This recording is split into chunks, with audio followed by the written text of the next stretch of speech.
নমস্কার, কেমন আছেন সবাই? মাই সিম্পি রান্নাবান্নাতে আমি দেবশ্রী সবাইকে জানাচ্ছি স্বাগত।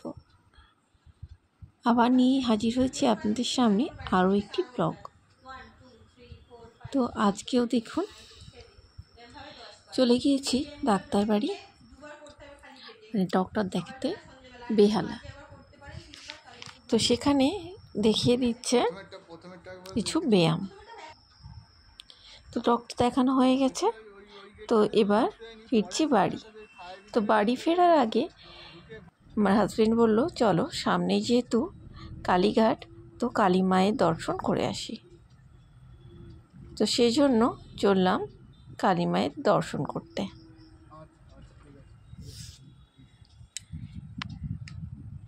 কে কে তোমরা কালীঘাটে গিয়ে কালী মায়ের পুজো দিয়েছ অবশ্যই কিন্তু কমেন্ট করে জানাবে।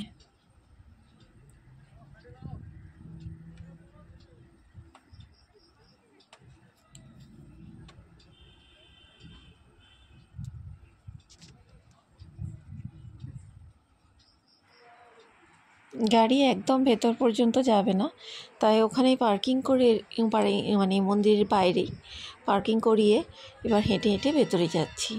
আর যাওয়ার পথে দেখুন অনেক ছোট ছোট কিন্তু মন্দির পড়ে, সেখানে অনেকেই পুজো দিচ্ছে। যেমন প্রথমেই আছে বাবা নকুলেশ্বরের মন্দির। তো আমরা এই ফার্স্ট টাইম যাচ্ছি, মানে আমি আর আমার ছেলে ফার্স্ট টাইম যাচ্ছি। আমার হাজব্যান্ড এর আগেও গিয়েছেন। আর এখানে দেখুন এইভাবেই সব পুজোর ডালি, মালা এইসব নিয়ে অনেক দোকান আছে, প্রসাদেরও দোকান আছে। তো আপনারা চাইলে যে কোনো একটি দোকানে গিয়ে সব ডালা নিয়ে নিতে পারেন।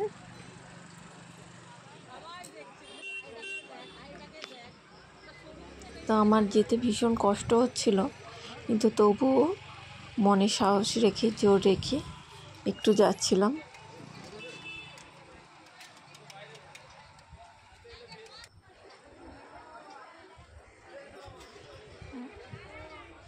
এই যে কালীঘাট মন্দিরের বাইরের দরজা, মন্দির প্রাঙ্গণটা খুব সুন্দর দেখুন।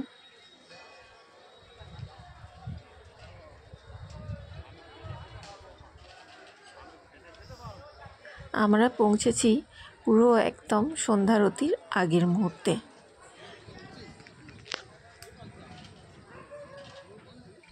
সে কারণে বেশ কিছুক্ষণ আমাদের ওয়েট করতে হয়েছিল। তো মন্দিরে ঢোকার আগে আমরা যাচ্ছি কিন্তু প্রসাদ কিনতে। তো আমাদের পরিচিত একজনের দোকান আছে এখানে। এই যে সামনে দেখা যাচ্ছে গণেশ ভাণ্ডার। তো এখানে দাদা ভাইরা ভীষণ হেল্পফুল। তো ওনারাই আমাদের সমস্ত কিছু ব্যবস্থা করে দিলেন। ওনাদের দোকান থেকেই ডালা কিনে আমরা যাচ্ছি আমাদের যে এখানে ঠাকুরমশাই আছে, ওই যে আগে আগে যাচ্ছেন ওনার সাথে।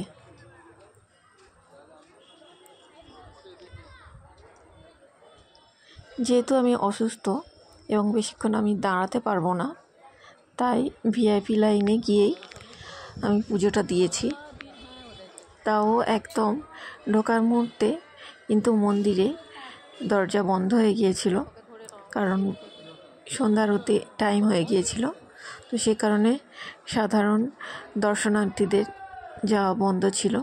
তো বেশ খানিকক্ষণ দাঁড়িয়েছিলাম। তো সন্ধ্যারতির পরে মায়ের দরজা খুলতেই কিন্তু আমাদের ঢুকিয়ে দিয়েছিল। মাকে একদম সামনে থেকে গিয়ে গিয়ে দর্শন করে এসেছি। তো ভেতরে যেহেতু ক্যামেরা অ্যালাউ ছিল না, তাই ক্যামেরা করি না। আর ভীষণ কষ্টও হচ্ছিল দাঁড়িয়ে দাঁড়িয়ে। আর এই জায়গাটা দেখুন ভীষণ সুন্দর মন্দির প্রাঙ্গণে। তো এখানে দু একটা ছবি তুললাম। আর এরপর ফিরছি বাড়ি ফেরার পথে দেখুন পড়েছে আলিপুর জেল, যেটা এখন ক্যাফে হয়ে গেছে।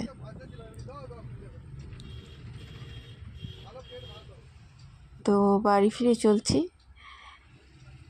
এরপর আরও হয়তো আসতে হবে আমাকে। এটা বেশ কিছুদিন আগেরই ভিডিও আমি পোস্ট করেছি। তো এরপর আমি কিন্তু আর এই ডাক্তারের কাছে আসিনি, কারণ আমার কমছিল না। তো সে কারণে আমি অন্য ডাক্তারের কাছে আবার গিয়েছি কলকাতাতেই। তো বাড়ি ফিরে চলে এসেছিলাম, অনেক রাত হয়ে গিয়েছিল। তো পরদিন সকালে দেখুন বাড়িতে পুকুরে মাছ আছে, মাছকে খেতে দেওয়া হয়েছে। আর কত মাছ দেখুন, কতটা ক্যামেরায় বুঝতে পারছেন জানি না। তো আজকের ভিডিও এখানে শেষ করছি। ভালো লাগলে অবশ্যই লাইক করবেন, শেয়ার করবেন। টাটা।